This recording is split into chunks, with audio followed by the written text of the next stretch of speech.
শুধু দর্শক, আমি খন্দকার মাসুদুজ্জামান। আমরা জাতীয় প্রেস ক্লাবের সামনে বিশেষ কিছু ব্যক্তিদের সাক্ষাৎ গ্রহণ করে থাকি সাধারণত।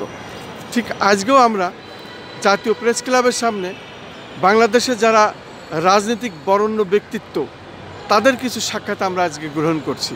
আপনি যদি আপনার নাম পরিচয় দিয়ে বলতেন আপনাদের আজকের যে সম্মেলনটা হলো এবং আপনাদের আগামী চিন্তা চেতনা কি, আপনি এবং আপনার পাশের লোকের নাম পরিচয়টা দিন। ধন্যবাদ আপনাকে। আমার নাম হানিফ, আবু হানিফ। আমি ইসলামী আন্দোলন বাংলাদেশ হাজারীবাগ থানা শাখার সেক্রেটারি। আর আমার পাশে আছে ইসলামী আন্দোলন বাংলাদেশ হাজারীবাগ থানা শাখার সমাজ কল্যাণ সম্পাদক জনাব আব্দুল কুদ্দুস। আমাদের ইসলামী আন্দোলনের মূল থিম একটা, সেটা হচ্ছে যে ইসলাম দেশ মানবতার কল্যাণে কাজ। আমাদের যে নেতা মুফতি সৈয়দ মোহাম্মদ রিজাউল করিম পীর সাহেব হুজুর চরমোনাই, তিনি আমাদেরকে একটা জিনিস বুঝাইছে শিক্ষক হিসেবে, যে আমরা ইসলাম দেশ মানবতার কল্যাণে কাজ করব। আমরা রাজনীতি কেন করি? আমরা রাজনীতি করি ইসলাম দেশ মানবতার কল্যাণ যাতে আমাদের দ্বারা হয়। যেমন গতানুগতিক আমাদের যেসব রাজনৈতিক দল আমাদের দেশে আছে, এই 53 বছর স্বাধীনের পরে চলতেছে, তাদের দ্বারা আজকে দেশে কি হয়েছে? আগে হলো পুকুর চুরি হইতো শুনতাম, পরে খাল চুরি হইতো, এখন হচ্ছে যে সমুদ্র চুরি হয়। চুরির উন্নয়ন হয়েছে, কিন্তু দেশের কোনো উন্নয়ন হয়নি। কথা পরিষ্কার। আমরা চাই যে বাংলাদেশের এমন একটা অবস্থান তৈরি হোক যেখানে যে 10 টাকা বরাদ্দ হবে সরকারের পক্ষ থেকে, 10 টাকার কাজ হবে। এই জায়গায় 10 টাকার পক্ষ মানে কাজ বরাদ্দ হবে, কাজ হবে 2 টাকার, 8 টাকা চুরি হবে। এইটা ইসলামী আন্দোলন গ্রহণ করেন। দ্বিতীয়ত, ইসলামী আন্দোলন চায় যে সামাজিক যে ন্যায় বিচার।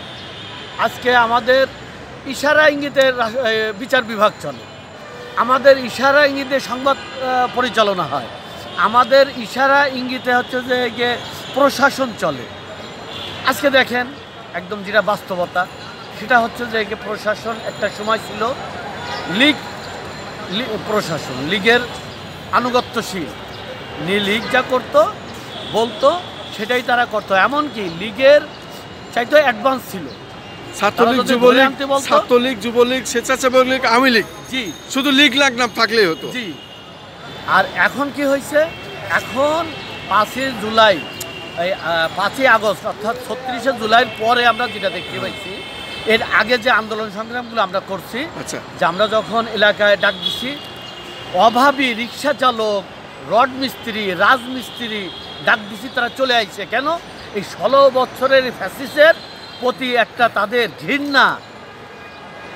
ঘৃণার দিকে তারা এত অতিষ্ঠ ছিল যে তারা এই কর্ম করে তারপরে রাজপথে আসছে। কিন্তু তখন অনেক প্রভাবশালী লোকজন এখন যারা কাজ করতেছে দেখতেছি, তারা কিন্তু আসে নাই।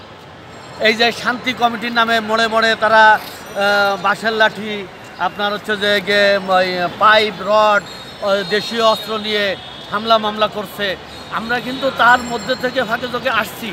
আজকে শাহবাগ কন, পল্টন কন, বাইতুল মুকাররম কন, আমাদের ইসলামী আন্দোলন জুলাইয়ের প্রথমের থেকে এই পর্যন্ত মাঠে ময়দানে ছাত্রদের সাথে একত্রতা ঘোষণা করেই কাজ করছে, এবং ব্যানারে। আচ্ছা, আপনারা আজকে আমি বিশেষ একটি কথা বলবো, যেটা গতকাল শুরু হয়েছে এবং আজকে সকালেও হয়েছে। সারা বাংলাদেশে আওয়ামী লীগের যারা দুর্নীতিবাদ ছিল, বড় পর্যায়ের নেতাকর্মীরা ছিল, এবং আওয়ামী লীগের যে 32 নম্বরের বাড়িসহ অনেক বাড়ি আমরা দেখেছি বোলডুজার যে ভাঙচুর করা হচ্ছে, এবং সাধারণ জনতা সেখানে স্বতঃস্ফূর্তভাবে কুড়াল, দা, হাতুড় নিয়ে ভাঙচুর করছে। এই বিষয়ে যদি একটু আপনার অভিমত ব্যক্ত করতেন, এটা কেন হচ্ছে আসলে সারা বাংলাদেশে? এইটা হওয়ার কারণ হচ্ছে যে আপনার দেখেন, জুলাইয়ের যে আন্দোলনটা, আজকে একজন ব্যক্তিকে কেন্দ্র করে হাজার হাজার মায়ের বুক খালি হয়েছে, হাজার হাজার সন্তান তার বাপ হারাইছে, হাজার হাজার বোন তার ভাই হারাইছে, হ্যাঁ, হাজার হাজার বাপ তার সন্তানকে হারাইছে। এই যে মানে আক্রোশটা, আজকে লক্ষ লক্ষ মানুষ অসুস্থ, তারা হচ্ছে যে এখনও বেডের, তারা এখনও সুস্থতার জন্য কান্নাকাটি করতেছে। এই যে আক্রোশ, এই আক্রোশ থেকে আওয়ামী লীগের তেমন কোনো বিচার হয়নি, কিন্তু তারা পলাইছে, তাদের টাকা আছে, তারা দেশকে চুষে নিছে। এক একটা এই আওয়ামী লীগের যারা থানা পর্যায়ের নেতা, তাদেরকেও লক্ষ লক্ষ টাকার মালিক, কোটি কোটি টাকার মালিক তারা। আর জাতীয় পর্যায়ের নেতা তো বলাইনি, হাজার হাজার কোটি টাকার মালিক। অথচ সেই অবৈধ টাকা খরচ করে এখন দেশেররা অশান্তিকর পরিবেশ সৃষ্টি করতে চাচ্ছে। আর শেখ হাসিনা ওইখানে বসে এই পুশিংটা করতেছে। আজকে তার উচিত ছিল যে এই ব্যাপারে সম্পূর্ণ কিছু ডাইরেক্ট একটা ক্ষমা চাই, যে আমাকে আপনারা ক্ষমা করেন, আমি আর এর মধ্যে নাই, আমি এখন দেশের থেকে বাইরে আছি, আমার জন্য দোয়া করেন, আল্লাহ যেন আমার মাফ করে, আমি এখন থেকে তওবাতিল্লাহ করে নামাজ কালাম পড়বো, আল্লাহ বিল্লাহ করবো, এইভাবে যেন কবরে যাইতে পারি। আমি তো অন্যায় করছি, আল্লাহ যেন আমার মাফ করে, এই দোয়া করেন আপনারা। কিন্তু তা না করে সে তাদের কর্মী সন্ত্রাসী বাহিনীকে উস্কানি দিয়ে তাদেরকে মাঠে নামানোর জন্য, আবার সে মানে ওই যে জুতো মারে গরু দান, হাজার হাজার সন্তান দুনিয়ার থেকে বিদায় করে দিয়ে, হ্যাঁ, মা বাপরে এতিম করে দিয়ে তারা হচ্ছে যে আজকে আবার সান্ত্বনা রাষ্ট্রীয় ভাষণ দিতে চায়, হ্যাঁ, জাতির উদ্দেশ্যে ভাষণ দিতে চায়। এইটা তো বাংলাদেশের মানুষ খাবে না।